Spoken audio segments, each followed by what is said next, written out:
In today's video, I am going to teach you how to create a newsletter in Constant Contact.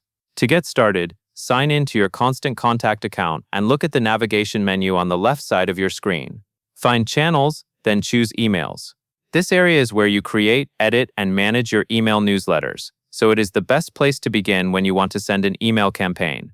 Next, start a new campaign by clicking the plus Create button or the option that says Create an Email. This opens the email creation flow and takes you into the template library, where you can choose the layout you want to build on.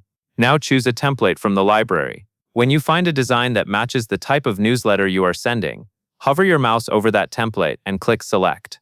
Picking a template that already fits your layout needs will save you time, especially if it already includes sections like a header, main content area, and a footer.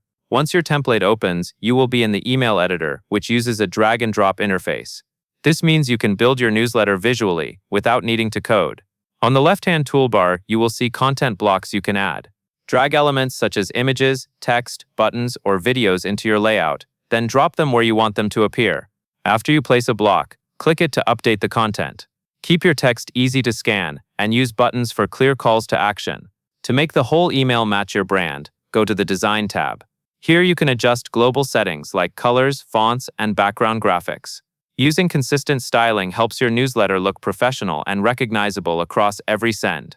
If you are using a custom page and want to collect visitor information, you can also drag in a form block. This is useful for capturing details from people who are engaging with your content. When your design is ready, move into the settings for sending. Choose the list or segment you want to receive the email, so it goes to the right audience. Then add a clear subject line. A good subject line is specific and matches what the reader will see inside the newsletter. Finally, click Send to deliver your newsletter. That covers everything you need to know.